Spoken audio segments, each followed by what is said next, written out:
great supine protoplasmic invertebrate jellies? What? Who are you talking about? These people that are hiding in the shadows and they're spying on us again. Oh, I think I see them. Yes, and if that's the case, you might as well come on in.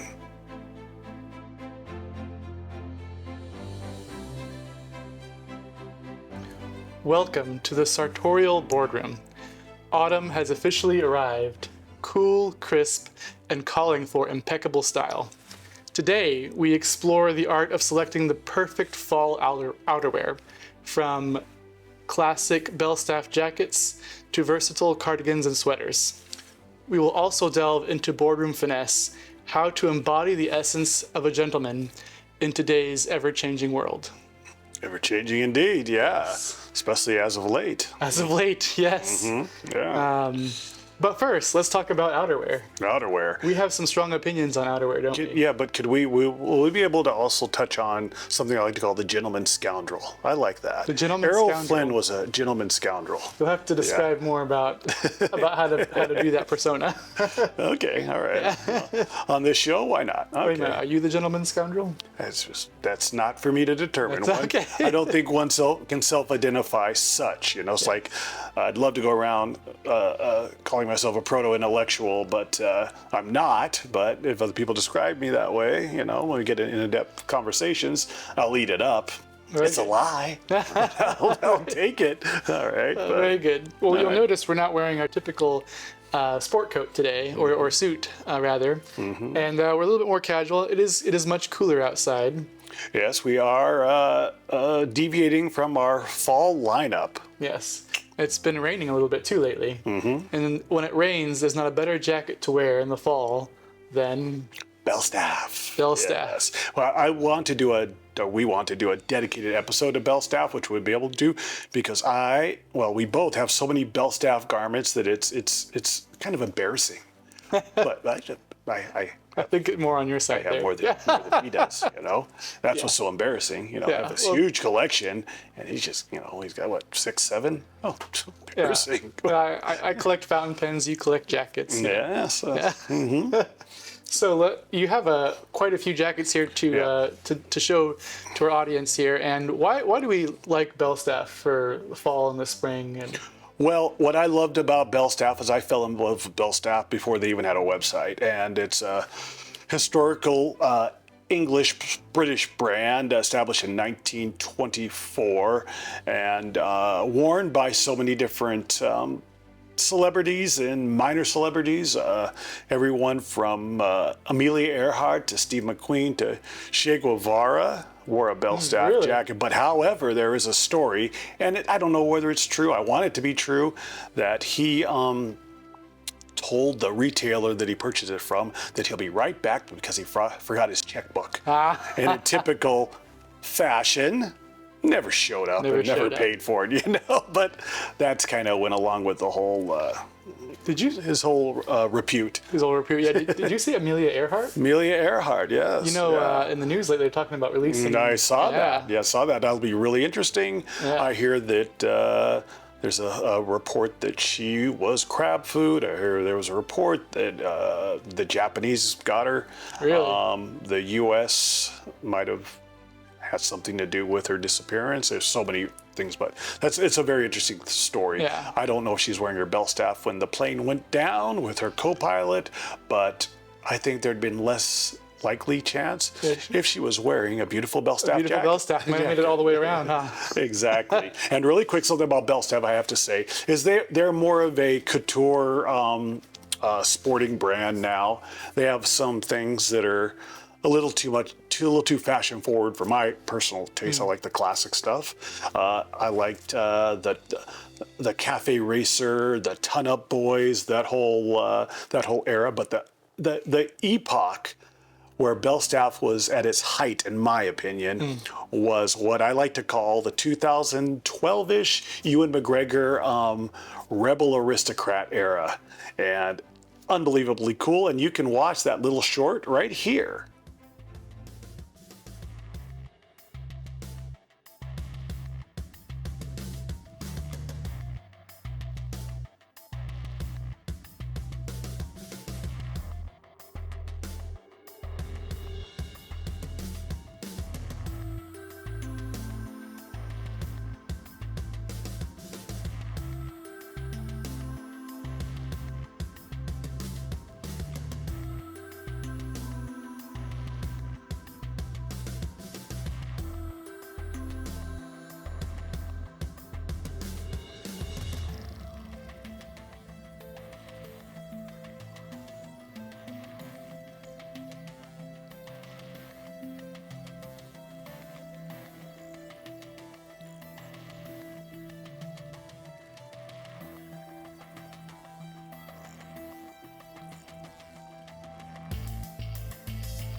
Unbelievably cool, the coolest thing ever. And they had everything that they were presenting just had this like this rough, Yeah. sort of Masculine kind of, right? yeah, really masculine. Cafe racer style, but elegant at the same time. It's like Yeah. classic, but not in like a mess with me kind of way. Yeah. And also, it was almost like an era where you might have been a descendant of aristocracy, but you were the rebel outcast of that family. You still perused, as it were, and did all the things that upset your parents and your grandparents, but you look super cool doing it. Yeah. And every time that I would see someone riding a motorcycle with a Belstaff jacket, which has like only been half a dozen times since I got into this brand, which has been over 20 years, and I would see a Belstaff jacket, and the guys were either riding the wrong motorcycle, like something like a sports bike, and the wrong helmet, and he looks like a schmuck. I want to chase him down and give him a talking to. I go, you do Belstaff right, Yeah. But anyway, so sorry. No, that's all right. Yeah, no. You want to know why I like Belstaff? Why? Well, you made me like them. No, that's not true. I like them because I like the way they look, and I like the way that they're built. They're actually really well constructed, very durable jackets. You can still find very old models or very old purchases for sale online that still look great. Oh yeah. Yeah, they're very durable jacket. The more they age, the better. Yeah. Not a fan of that one. Oh, It's easy to drink. Not yet. It's easy to drink as well. Oh, it's easy to drink. Lots of things are easy to drink. So anyway, should I go into my presentation? Yes, we've got quite a selection here. Yeah. Try not to knock everything over here, but I'm going to start off with something which is out of production. This is going to be a mess. Anyway, something called the Roadmaster. Came out in 1981. I love this. It's like a 3/4 length with the belt. And what I love about the Roadmaster is it's kind of a takeoff of the Trial Master, which I believe came out in the 40s, but I think it's a little thinner. And I'm a 54 or a 44. Depending on what country you're in. So a little bit bigger, and it fits me really well. I love it.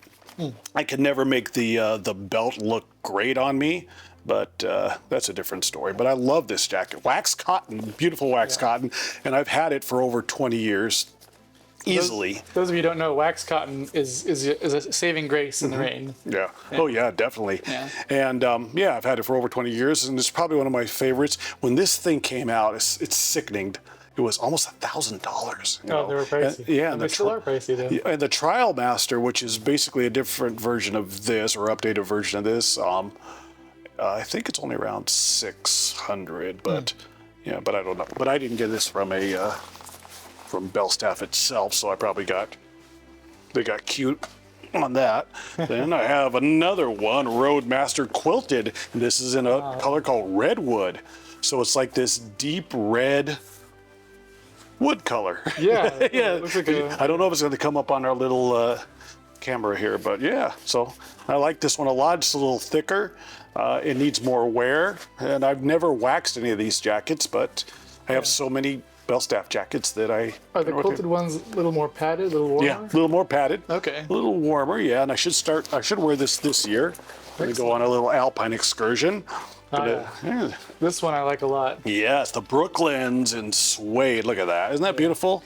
It's suede, but it's a really strong suede. Yeah, this is a hefty jacket too, and like I said, it's size 54, so it's a big jacket and fits me well. And it's I love it. Little Belstaff pin. I bought that.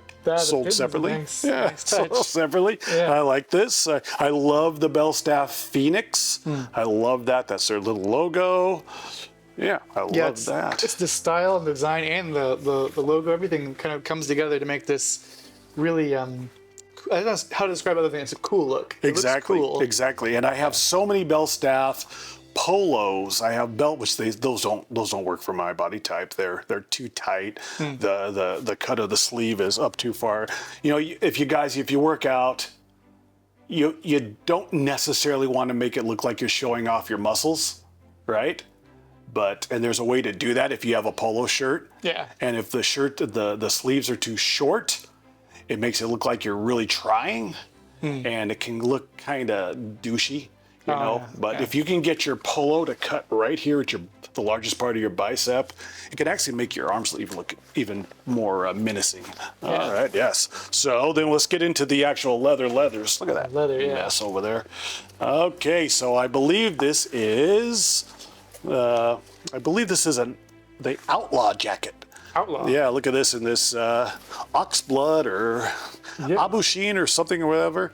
And this was like an during oxblood. this was more during the David Beckham period where he was doing it. I think he took over for Ewan McGregor, and Ewan McGregor's back doing Belstaff. I like this jacket, but like I say, when I wear this jacket, people notice the jacket, and that's about it. Oh, look at the It's a very noticeable jacket. look at the plum jacket he's wearing. Yes, exactly. I love it. No, it looks great, yeah. Yeah. Oh, my point being earlier was that I have so many Belstaff garments, from polos to jumpers, and I have a couple of Belstaff things that actually didn't have the Belstaff Phoenix on the arm. Boy, I was Really? pissed off when those showed up. Yeah. Interesting. But that- all the jackets always do, and all but when you start getting into a few of their newer other products, there was a clothing couple things that just didn't have it, and it pissed me off. All right, so I have believe it or not, I have 3 of these, all in different colors. The gangster jacket. This is a good color right Gangster, here. look at that. Yeah, this is cognac, I believe. And I love this jacket. The thing about what I like about the Belstaff jackets with the pockets up here, as opposed to the ones that are just flat front, which I have a few of those too, is the pockets can be almost, they could do this visual deceiving, where if you have a little bit more down here, the pockets take away from that, if you know what I mean. Yeah, because it. You like the pasta. Yeah, exactly. Pasta pocket. I like the pasta, the steak gorgonzola, I like the everything, and I like a lot of it. Yeah. That I love to eat. Oh my God. Yeah, you'll like that bread I brought. Well, I will. Yeah, he brought some bread. I did bring some bread. Yep. All right. And then we have the Belstaff. Either it's a Trial Master or a Roadmaster Panther. Super. Yeah. I will say. This is nice leather. It is really nice, and Really I love nice this. leather. It's a really heavy jacket. Yeah. And I rarely wear this, and I don't know why. Something about the way the belt has the belt in it. It's something about the way the belt fastens on these that I don't know. It always kind of looks. That's an interesting thing to point out to the audience. If you're looking for your first Belstaff jacket, about half the models, or a certain percentage of them, have belts, and the rest of them don't. Yeah, and if you're a bigger chap around the middle, the belts can maybe accentuate the way that looks. Yeah. I can say that, and I wouldn't say that's specifically the reason I buy it. I have a pretty large upper body, but then again, I love to eat and I love to drink and some few other things. Yeah, perfect. Yeah. All right. Yeah. Belstaff Panther, and then the masterpieces. Masterpiece. I have 4 of these. And I love these jackets more than anything, and I go out of my way not to wear them on a regular basis because I'll fall out of love with them. And you can't wear these like in the spring and the summer. So these are the Fraser jackets. This is like for late fall going into winter. Oh my God, look at this. Look at this, will you? And this shearling suede. Look at that. And just unbelievable. It just like says mafia gangster all over it. Look at this, you know. Yeah. Yeah, and I walk differently. I act differently. I speak differently when I'm wearing this jacket. When he wears it, he becomes the villain in a Bond movie. Oh yeah, I love the villains. I remember Bond never defeated any villain in any novel or any movie. The villains defeated themselves with their ego. If they would just put a cap at him, it would have been fine, but they didn't do that. They wanted interesting deaths. Elaborate ends. Exactly. Yeah. But anyway, so I love this, and I would love when we do our Belstaff devoted episode. I will talk about these, and I have 3 of them, 3 Frasers and 1 Tundra. But they're all the kind of same thing. All right, let's go to your yeah. let's go to your voluminous collection. Oh, I'm Okay. sorry, there's just two. Yeah. Oh, yeah. I only have a couple of Belstaff jackets. The one I'm wearing. Well, no, you have others, but you just brought these two. Oh yeah, I just brought these two. The one I'm wearing, and then this one. This is the Fieldmaster. Is that right? Fieldmaster, yes. I like this one because it has the extra pockets, but it doesn't have the belt. And especially when I was buying this, I was really a huge fan of food. So this one I think looks really great. Huge fan of food? Food. Oh, food, yeah. I'm still a huge fan of food, but I've actually lost a little bit of weight recently. Yeah. One thing I love about this is I wore this to the airport to pick up I remember the story, yeah. Yeah, and people started coming up to me and asking me for directions to things, and I'm like, well, since I travel a lot, I actually knew where things were, so I was answering their questions. Then I asked them, like, so why do you keep, why are you asking me? Because somebody finally came up and I was wondering, why are you asking me? And he's like, oh, I thought you were like, airport security or something. It's the official. That's cool. That's super cool, yeah. Yeah, so. I didn't want you to think like you're a terrorist or something. No. They're asking me where to like go to different places in the airport, like I work there, which can be good or bad. So yeah, that's the Fieldmaster. We also want to talk about some other fall clothing attire that you might want to consider. Oh yeah. So this is my warmest piece. It may not look that thick, but this is the shaggy dog sweater from J Press. These are 100% Shetland wool from the Scottish Shetland Isles, and this will roast you. So only wear this on a very cold day. You just put this over your shirt. That's pretty cool. Yeah. You'll be set, and it's soft, it's fluffy, and it is very warm. And then we also got. That's actually it's a green too, right? Oh yeah, this is like a forest green. Oh yeah. That would go good with my complexion, I think. Yeah. But I'd itch to death. Yeah. So you can get these at J Press. I think they're the only ones I'm aware of who sell these. Yeah. That's cool. Very good. And then we've got some cardigans here. It's the gentleman's cardigan. The gentleman's cardigan. Yeah. This one has like a partial shawl going on here. It's Pettigreen cardigan, 100% wool. Very classic, very warm, and it's a great way to start a cool fall day. Yeah, exactly. Look at that. Yeah, very nice. All right. You can. The nice thing about these cardigans is you can show your tie still. Yeah. And your collar if you're proud of your shirt. Still on. Look at that. Look at that. Yeah, great buttons. Yeah. Absolutely. Yeah, that wasn't cheap. No. Yeah, made out of money. This wouldn't be complete if I didn't show at least one Brooks Brothers item. Yep. So here I've got a little bit lighter cardigan. I think this is cotton. This looks classic to me. Yeah, it's pretty classic. Yeah. So this is from Brooks Brothers Glory Days, and it's a nice, comfortable cardigan. When I wear this with like a bow tie, I feel like people treat me like a professor. All right. Well, you are a professor of sorts. Well, I was actually. Yeah. And then it's got a couple other things here. This is just a pattern sweater, also from Brooks Brothers. I forget the name of this pattern. Yeah. But it's just a classic. Smacks of Ivy League, though. Yeah. Yeah, just a classic sweater you can cool. put on over your polo. And if it's not that cold, you could just also opt for a cotton wool blend shirt. Yeah. So this is just a cotton wool blend shirt. I've got a bunch of these. And when it's not too cold, I like to wear them out. Oh, yeah. What's the brand? Right. This is J Press. Well, J Press sells them, actually. All right. But the brand is actually Viella. Viella? Okay. I should probably learn how to pronounce that. They're made in London. They're made in London. Oh, okay. But J Press sells them here in the U.S. Oh, yeah. And they're a great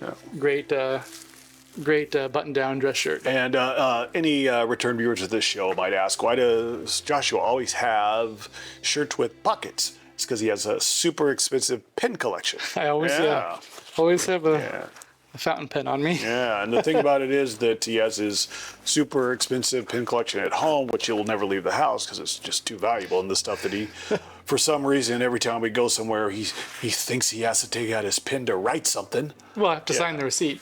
Oh, I guess so. You have to say, all right. You never know when you're going to have to sign. I would say that would be a true story if he ever paid.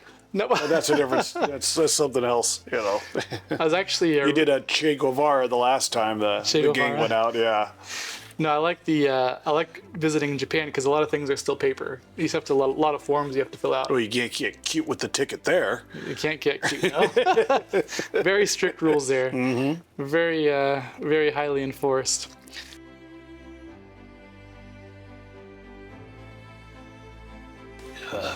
So now we're also going to talk about boardroom finesse, our career topic for today. And this is more than just career. This is also about how to behave as a gentleman in your personal life as well. So we live in a world that oftentimes questions the value of traditional masculinity and being a gentleman. But it's not so that in today's world, being a gentleman isn't just relevant. I think it's more important than ever. So those are some of the topics we're going to talk about today. How to carry yourself with pose, how to behave, and how to how to adjust to today's modern world, or how to have today's modern world maybe adjust around you. Mm-hmm. And you always want to stay true to timeless values, even in a changing world. The great, if anyone understands this reference, the great Cornelian Sink said that he will mold the world to his liking. Mold the world to your liking, yeah. And there are going to be societal pressures to change, and you have to kind of address and assess for yourself which one of those fit into being a gentleman, and which one of those pressures you should actually fight against. Because there are some cases where you need to kind of stand up for yourself, stand up for your values, and don't compromise. Just don't compromise. Obviously, the first thing we talked about is your professional attire, and that's what a lot of this YouTube channel is about. We talk about your attire, which is your armor. It signals to the world that you are here to lead and not to follow. How you dress, how you present yourself, it's a big indicator of your professionalism. So make sure that you are trying to elevate your style, because that is a form of self-respect and professionalism, to elevate your style. And don't let people make fun of you for dressing well. Has anyone ever made fun of you for dressing well? Not made fun of me specifically, because I try not to overdress for the wrong occasions. There are people that have made snarky stuff, behind my back, but they're all peasants. They're all peasants. I feel like I have had just some joking. pushback. Just joking. Yeah, I've had some pushback when I start to wear nicer clothes, and I've made this. Well, that's the area of the country which we live in. That's the area of country that we live in. Yeah, I think you might be better off on the East Coast, just always dressing nice. Yep. But here on the, should we say the West Coast, or it's a little bit different here. So being a gentleman in today's modern world, a large part of it is how you dress, how you behave, also how you talk. How you speak really shapes how people perceive who you are. A gentleman's words are always deliberate, clear, concise, and free of profanity. Swearing, cursing, especially excessively, is never the words you should choose to speak. When it's not warranted, It's not warranted. Yeah. Well, it's in the professional world, especially. I can't think of any good reason why it should be warranted. No. When you resort to swearing and profanity, that's usually when you've lost the argument. Mm-hmm. So you should always use your intellect and carefully chosen words to make your points and to get your viewpoint across. Because if you've resorted to swearing, you've kind of already lost. Yes. And it's a shame that most people don't realize that. Yeah. And it doesn't make you look more intellectual. It doesn't make you look cooler. It can actually make you look lower class. I don't know how else to put it. No, it's 100% accurate. And I know so many people that a dear friend of ours who's going to be watching this, and who is a brilliant man, and his potty mouth can be a bit much, but his gregarious personality overrides the profanity. Yeah, and it doesn't matter what industry you're into. And also he knows better than in polite society which language to use, but a lot of people do not. Yeah. And especially I would say that would be the case around the area where we live, Yeah, absolutely. Yeah. It's the casualization of society, and we live in a very casual, I'll just say a very casual element here, and that is portrayed in people's daily speech patterns. It is, yeah. Another thing that you should avoid in a professional environment is yelling. Mm-hmm. There's very few cases where yelling is necessary in the workplace. Mm-hmm. and depending on your career. But in most professional work environments, especially the boardroom, you want to cultivate a calm and collected voice. You can be firm without yelling. Which is so interesting because Joshua was in my workplace today and I was yelling. Just a little bit. Yeah, just a little bit, but that's a difference. It wasn't even really my workplace. It's a place that I function out of and do work in. Yeah. Yeah. Yes. And I probably shouldn't have to say this, but physical altercations do not belong in a professional work environment. You should never try to instigate or participate in a physical fight in your workplace.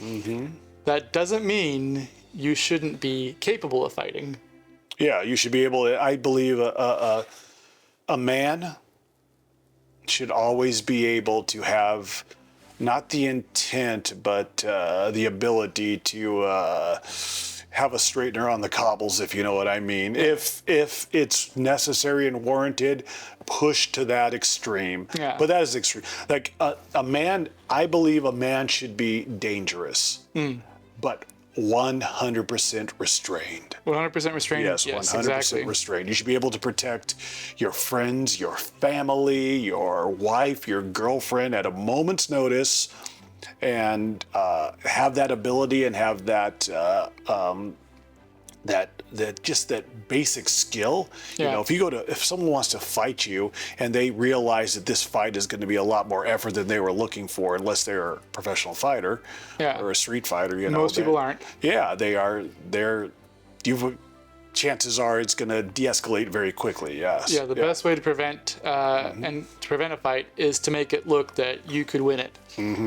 So always be working out, always be learning and exercising and practicing in the gym or in like a boxing ring or however you want. And chaps, just get, I swear to God, just get all you need, really all you really need. It doesn't matter whether you're 25 years old or 65 years old. Get some 2.5 pound weights. Don't get the pink ones. It ruins everything. It ruins, and get some 10 pound weights. All right. Little dumbbells, right? And if you just do 5 minutes straight with like 15-second breaks every minute and a half of just boxing exercises, you know, it does miraculous things. Yeah. Yes, you develop this explosive power, you develop endurance, and just mentally what it does for you too. And you don't even know you don't even have to know how to throw these combinations properly, but your form will develop, your balance will develop. It's good for your mental health and your confidence. And your confidence, yeah. But don't come walking out of the club like, you know, Big Shot on campus, you know. But just something just that simple instead of going to a gym, you know, just get on Amazon, buy some light weights, and you try doing 5 minutes of that, and you do it 3 times a week. Oh yeah, I'm telling you. And the more you do it, the better your Belstaff jacket will fit. Exactly. Exactly. Yes. Yeah. And another thing I want to talk about is the traditional concept of chivalry. You know, we're in a world now where there's a lot of pressure to emasculate men and to change what it means to be a man. And I think you should outright reject that. There is still a place in this world for chivalry. You know, honor, courage, loyalty, and just being an upstanding person. Yeah. And I think that anyone should be able to appreciate that. And if they can't, then that person is wrong. No, I agree. Yeah. I agree. You can be a gentleman and be chivalrous. You can treat people with respect. And another aspect of being a gentleman is you tend to make people feel comfortable. That doesn't mean you have to compromise on your values. It does mean you don't go out of your way to aggravate or annoy people, but you can still hold on to your values and your morals and be a gentleman. So accurate. And the thing about it is, which I've always not really understood this specifically, but there's a lot of, if you're watching this channel, you probably have an interest in classic men's style, the classic men's look, the classic men's attire, and we're talking about manners and masculinity here to a degree. Yep. And how can you not want to adopt classic masculine attributes? Yeah. You know, it goes with the your attire presentation, you know, and if you want to incorporate both of those together and what I would think would be the perfect man, you know. Not only are you stylish, you're intellectual, you're masculine, you are strong, and you're aggressive, but you're controlled, you know. Yeah. The problem with me is I am a very aggressive person. And After too much to drink, especially. There might be something to that. My mother said to me when I was I think 19 years old, goes, "You want to end up in prison? Control yourself." Yeah. And she was right. Self-control is a big part of being a gentleman, yeah. And it's taken me years to learn physical self-control because, a lot of it for me is probably genetic, but yeah. Now, there's a lot of symbolic things that were traditionally associated with being a gentleman. Take, for example, holding a door open for a lady. Yes. How do you feel about that in today's world? Well, I will tell you that my philosophy was always, especially if I'm picking up a woman for a date, right? Yeah. Or even a long-term relationship, I would always, depending on her sense of humor level, I would open the door. I would go around, I would open the door for her, I would collect her from her front door, and I would basically say, "Get your in the car." But it was a joke. It was a joke. It was just a joke. But no, I believe 100% in doing that. If you've been married for 20 years, you should still hold the door open. And it's just, especially if you're going out for an evening, and the problem is, fellas, is your girlfriend, your wife, they spend all this time getting ready, and they spend a lot of time getting ready. I mean, just come on, we got to go. And you're just going to what? Yeah. You're not going to go out and take that extra bit just to at least present the fact that you care, that she made that effort to go out with you and look that good, and that you're going to put on your sloppy action wear outfit. Nope, don't do it. But anyway, so this is hijacking this your simple basic questions. Yeah, hold it open. No, that's a good point. Now, we do live in a modern society. Yep. And there are people who might get offended. This happened to me one time, only one time. I always hold the door open for ladies when I notice it's happening and I'm there at the right time, the timing is right. I always hold the door open for ladies, even if I don't know them. There was one time in downtown Seattle where the lady got a little bit miffed, maybe. Yep. Yeah. That's downtown Seattle. That's downtown Seattle. Only one time, though. Only one time, yeah. Only one time has this happened to me, where the lady was like, "I can hold my own door." Only one time has that happened. Yeah. In almost every case, the person is grateful. You should have pulled it off the hinge. Strapped it to her back. All right, there you go. Sort it out. No. And of course, oftentimes nowadays, ladies will open the door for me. Yeah. Maybe it's because I'm wearing a nice suit. I don't know. They're thinking, a gentleman such as yourself? Yeah. All right. But there's nothing wrong with that. You can always thank a person for holding the door open for you. And if somebody really has a problem with you holding the door open for them, that's their problem. That's the funniest thing. I will actually say in my entire life that I can remember, no one has ever been upset with me holding the door open. And I hold the door open for everyone. You know? It doesn't matter their gender. Just do it. I just think it's the polite thing to do. It's the polite thing to do. When I'm walking down the street or walking even to the mailbox here and my neighbors who I don't like, I will always say, good evening, and I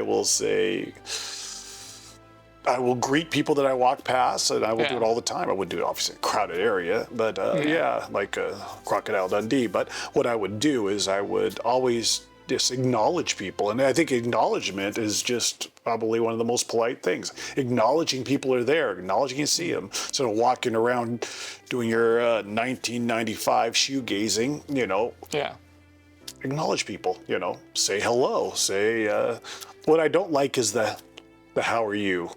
I don't like that because it's empty. It's empty, yeah. It's empty, and everybody does it. Just say hello. Yeah, no one cares. I say hello. Sometimes when people I know say, you all right? But I don't like the I don't like those catchphrases. Yeah. You know.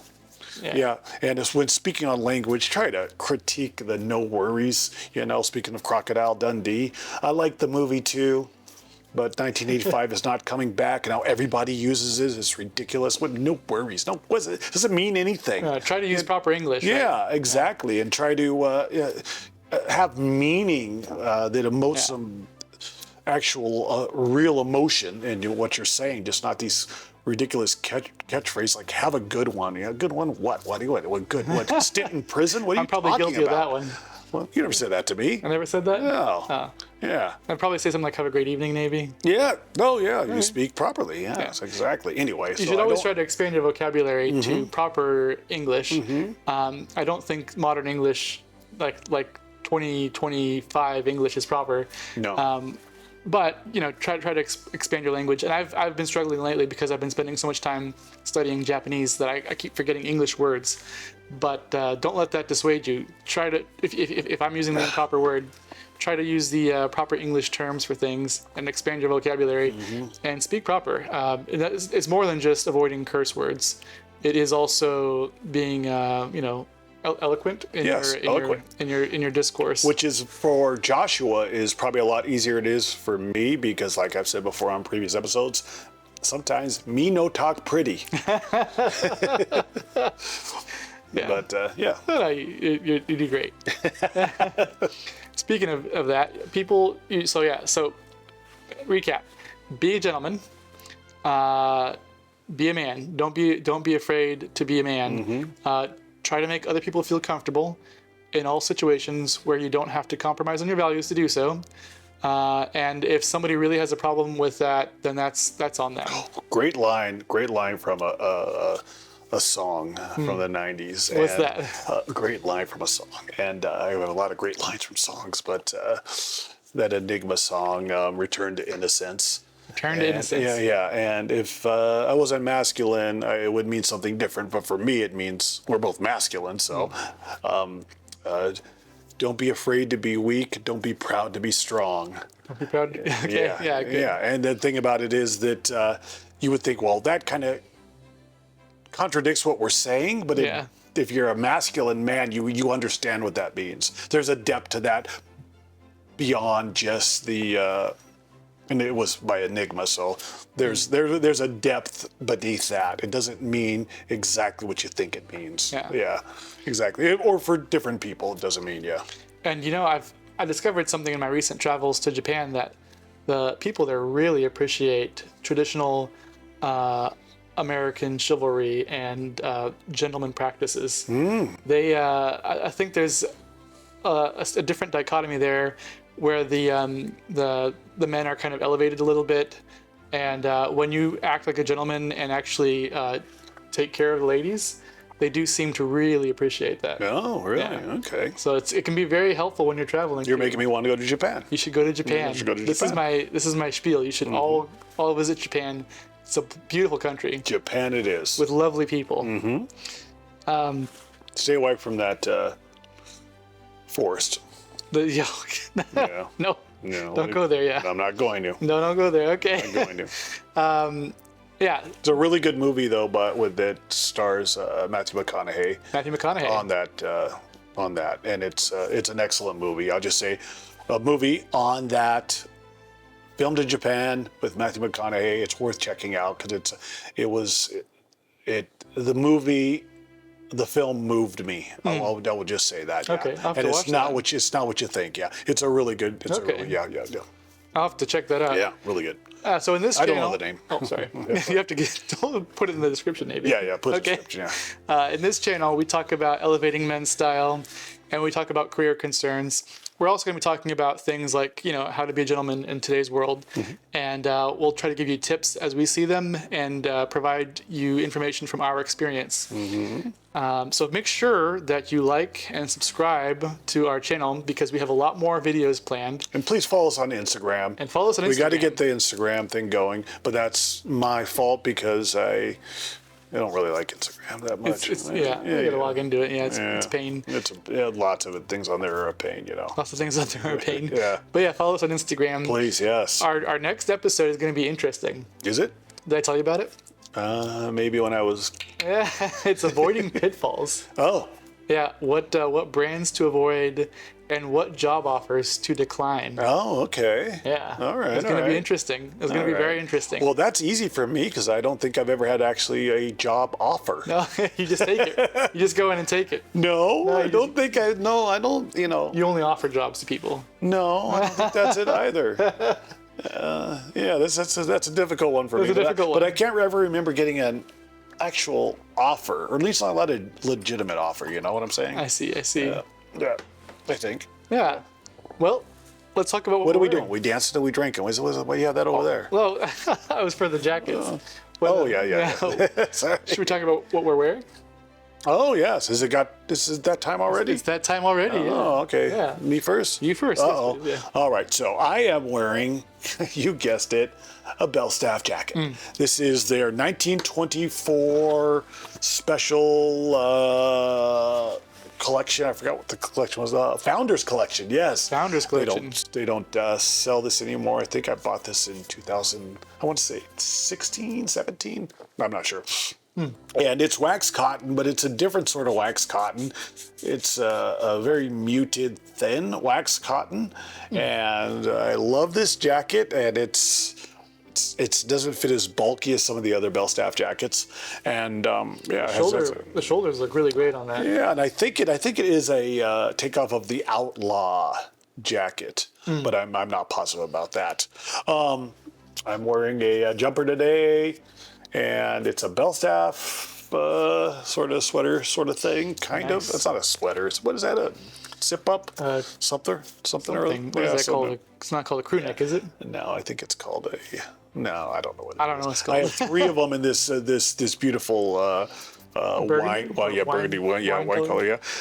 Yeah.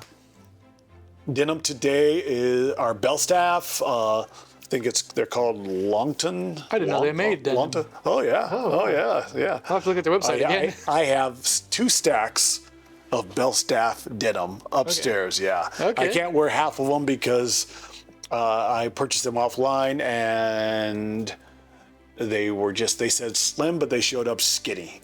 And I can't wear skinny jeans. And No, a gentleman doesn't wear skinny jeans. No, he does not. Nor does he wear his trousers halfway down his bottom side, backside there. Boots today, they're not Belstaff, and Belstaff makes really good boots. They really do. Oh yeah. I'm surprised we're not sponsored by Belstaff yet. Well, that's why I want to get on. I want to get on board on this because what we need some really good outerwear action scenes. Yeah. Yeah. Should we do some action scenes? Our Crockett and Jones. These are the Islas, and they have some broguing on them, and these are very rugged, delicious boots. Daniel Craig wore these in Skyfall, where he was doing the Skyfall residence shootout scene, and he's wearing Islas. Yes, great. And I love these. I love these boots. They don't get enough wear because they're Crockett and Jones. They have that big wide toe, which I'm not a huge fan of. But I tell you, these will not morph my feet like my Cortez or my Alta Boutiers or those, those other, and. What else do I got? Oh, I'm wearing, this is not a cravat. This is not an ascot. This is a scarf, a fashionable scarf. And I have 3 of these. These are really cool, and they're suiting for this. Great, yeah. I would love to be. Together. I would love to be on my cafe racer, all decked out in the 1959 look, with the whole outfit and the proper helmet, the goggles, and the scarf bellowing in the breeze behind me, you know what I mean? And I got like a movie scene. Exactly, you know, and just that whole cafe racer, retro cafe racer look. I'd love to be doing that. But I have bad luck with motorcycles. this is all I have to say on that. It's so bad that you told me not to get one. Yeah, exactly. And I would love to get a beautiful Triumph Thruxton, but all decked out in the cafe racer, or a few of the Royal Enfields with all of the gear, and but those are so small, the Royal Enfields. Anyway, so watch today is my Seiko, believe it or not, ice diver. Nice. Seiko ice diver, and this is actually a pretty cool watch, you know. It is, yeah. Yeah, I like the Seiko divers. yeah. This is a special one, and I'll put a picture of it. Yeah, right there. All right. Sounds good. Yeah, there we go. All right. So, Yeah. what do we got? What do you got? It feels so strange because we almost always have a pocket square. Oh, sorry, and I did not. Almost forgot. I have. Oh, yeah. My fragrance today is my Clive Christian. This is from the Noble Collection, Vanilla Orchid. I love this. Oh, I love this. It's not my favorite, but yeah, Vanilla Orchid. Yeah, this is fantastic. I think it's a unisex one too, but don't take that the wrong way. Just because it was labeled unisex, it might not be, but it smells very masculine to me, very musky. Yeah. Always good, yeah. But it still smells like vanilla. Excellent. All right. Yeah, I'm a huge fan of vanilla. All right, go. Swing for me. Makes me hungry, though. Yes, so today I am wearing the Racemaster by Belstaff, and it fits a little bit on the slimmer side, but that's okay because I'm in the process of losing weight. And it's actually going okay. Okay. Yeah, excellent. Yeah, so I like the way it looks and feels. Yeah. I've got, of course, a Brooks Brothers shirt. I have a lot of Brooks Brothers shirts and a Brooks Brothers tie. And I like this was from their glory days. This is a nice one of their longer ties, so I can actually tie a full Windsor today. Oh, there we are. I don't usually get to tie the full Windsor, but I am wearing full Windsor today. And with the bulky jacket, full Windsor works. Yeah, it works well, doesn't it? And actually, even the tie and the shirt work well with that. I believe, yeah. Oh, thanks. Yeah. If I stand at airport security area, people probably start asking me questions. And I'm wearing 7 For All Mankind denim, very comfortable jeans. Those are very good, very dark wash on those, yeah. Yeah, very comfortable. Yeah. And like most of my shoes, these are Ellen Edmond boots. These are the Hamilton weatherproof Oxford dress boots, and they are a little bit weatherproof. So if you're going out in the rain, it's a nice pair of boots to wear. And with my voluminous Belstaff collection, I will only wear usually my Crockett & Jones boots.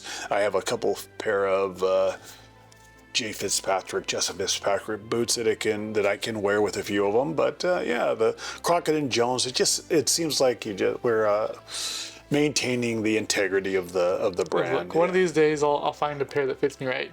And I'll wear it. Yeah. All right. He has huge feet. Yeah, huge feet. Yeah. Yeah, it's the German side.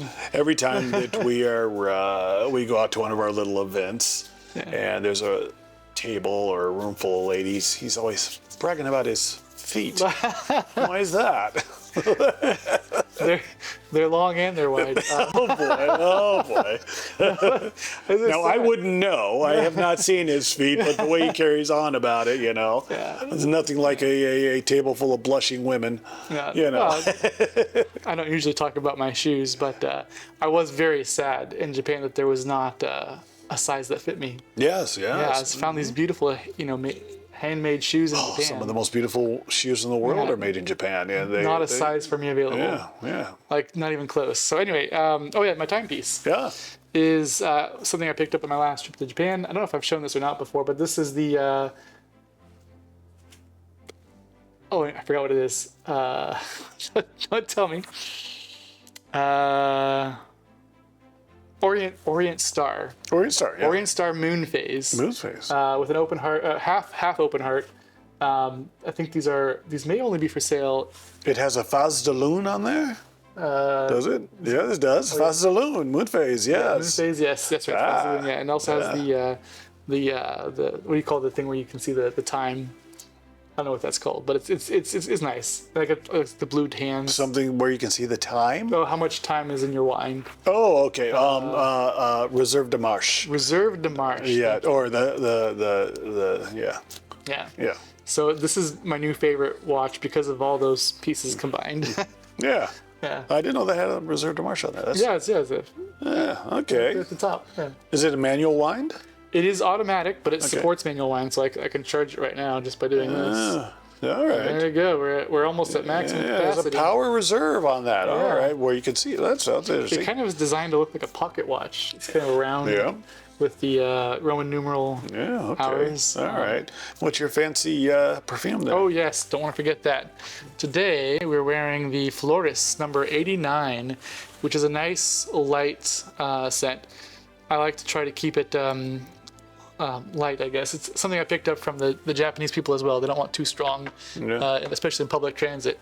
But the Florist 89, lovely scent. I believe Ian Fleming wrote of that specific perfume in the Bond novels, but I'm not positive on that. But interesting. So did the original novel author had Bond wearing Florist 89? Yeah, I think so. But I'm not positive on that. Correct us if I'm wrong. We'll have to look it up. Yeah. Anyway, good episode, right? Yeah, excellent. Yeah. All right. Yeah, every Bond movie is a good episode. Yeah. All right. Good. Yeah. Well, it's actually dark outside. It's dark outside. Yeah. But I have to tell you, it was a beautiful day. It was a beautiful day indeed. Thank you so much for tuning in. Myself, Eric Michelle, Joshua, Mr. Rogers, we all want to bid you a beautiful evening. Beautiful evening. Beautiful day. See you in the next episode.